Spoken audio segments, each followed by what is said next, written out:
রহস্যপিডিয়া with Souvik. এরপর সে তার রঙিন চকগুলো তুলে নিল একটা ঝোলায়, খুচরো পয়সাগুলো কুড়িয়ে নিয়ে ভাগ করে দিল ফুটপাতবাসী শিশুদের মধ্যে। একটা ভাঁজ করা 10 টাকার নোট তুলতে গিয়েই কয়েক মুহূর্ত থমকে গেল সে। নোটের ভিতরে একটা ছোট্ট চিরকুট, তাতে লেখা come tomorrow by 10 AM sharp, emergency, CB। 3টে শব্দ, রহস্য, রোমাঞ্চ এবং অপরাধ। জীবনের পাতা হোক বা সাহিত্যের পাতা, উল্টে পাল্টে দেখলেই বোঝা যায় যে এই 3টে শব্দ যেন একে অপরের সঙ্গে ওতপ্রোতভাবে জড়িত। আর এই শব্দগুলোর মেলবন্ধনেই ঘটে যাওয়া কিছু ঘটনা সম্পর্কে তোমায় জানাতেই হাজির আমি Souvik. Welcome to my podcast Rahasyapedia. চলছে গোয়েন্দা অনুমিত্র সিংহর একটি কেস, বিষ মাখানো তীর, যার প্রথম পর্বে আমরা শুনেছিলাম রহস্যময়ভাবে প্রফেসর অ্যালেন আদ্রিয়ানোর খুনের কথা। তাহলে রহস্যের সমাধানে আবারও লেগে পড়া যাক। আজ দ্বিতীয় পর্ব।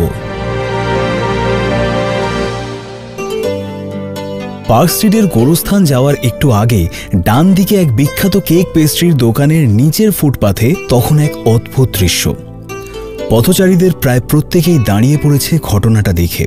বেশ ভদ্রস্থ প্যান্ট শার্ট পরা এক যুবক, বয়স 27-28 হবে, ফুটপাথে থেবড়ে বসে অনেকগুলো রঙিন চক দিয়ে ছবি আঁকছে।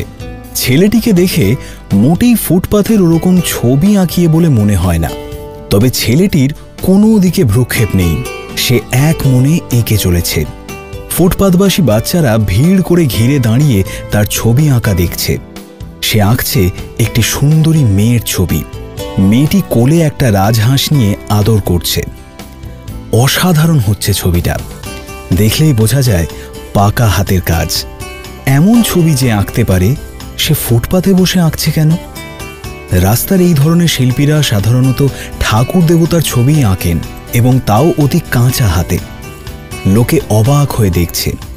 অনেকে আবার ছেলেটাকে শিক্ষিত বেকার শিল্পী ভেবে খুচরো টাকা পয়সাও দিয়ে যাচ্ছে।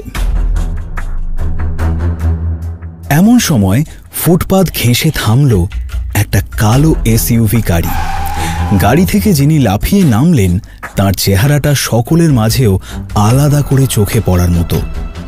6 ফুটের ওপর লম্বা, পেটানো মেদহীন স্বাস্থ্য। লোকটিও খানিকক্ষণ ভুরু কুঁচকে কোমরে হাত দিয়ে ছবি আঁকা দেখলেন। তারপর খুব অবজ্ঞার সঙ্গে পকেট থেকে একটা ভাঁজ করা 10 টাকার নোট বের করে ছবিটার ওপর ফেলে দিয়ে আবার ওই SUVতে চেপেই হুশ করে বেরিয়ে গেলেন। ভদ্রলোকের নাম ক্রিস্টোফার বিশ্বাস। সকলে ওকে CB বলেই চেনে।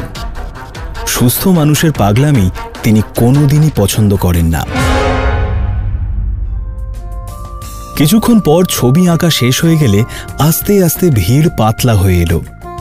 নিজের আঁকা ছবি কিছুক্ষণ ভুরু কুঁচকে দেখে একটা দীর্ঘশ্বাস ফেলল ছেলেটি। না, ভালো শিল্পী হওয়া আর হলো না। এরপর সে তার রঙিন চকগুলো তুলে নিল একটা ঝোলায়, খুচরো পয়সাগুলো কুড়িয়ে নিয়ে ভাগ করে দিল ফুটপাতবাসী শিশুদের মধ্যে। একটা ভাঁজ করা 10 টাকার নোট তুলতে গিয়েই কয়েক মুহূর্ত থমকে গেল সে। নোটের ভেতর একটা ছোট্ট চিরকুট, তাতে লেখা come tomorrow by 10 AM sharp, emergency, CB। চিরকুটটা দেখে বিরক্তিতে ভুরু কুঁচকে গেল ছেলেটির। এই CB যে কবে নিজেকে CBI মনে করা বন্ধ করবে ভগবানই জানেন। এরকম তলব মানেই আবার নানান ভুজুং ভাজুং দিয়ে বুনো হাঁসের পিছনে ধাওয়া করতে বাধ্য করা হবে ওকে। এই জন্যেই মাঝে মাঝে জীবনটাকে খুব বিরক্তিকর মনে হয় ওর। 10 টাকার নোটটা একটা ভিখিরি ছেলের হাতে গুঁজে দিয়ে লম্বা পায়ে পার্ক স্ট্রিট মেট্রোর দিকে হাঁটা দিল ছেলেটি।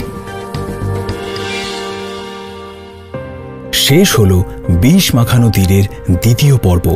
পরের পর্বের জন্য শুনতে থাকো রহস্যপিডিয়া সৌভিকের সঙ্গে, only on YouTube/919 Friends FM podcast।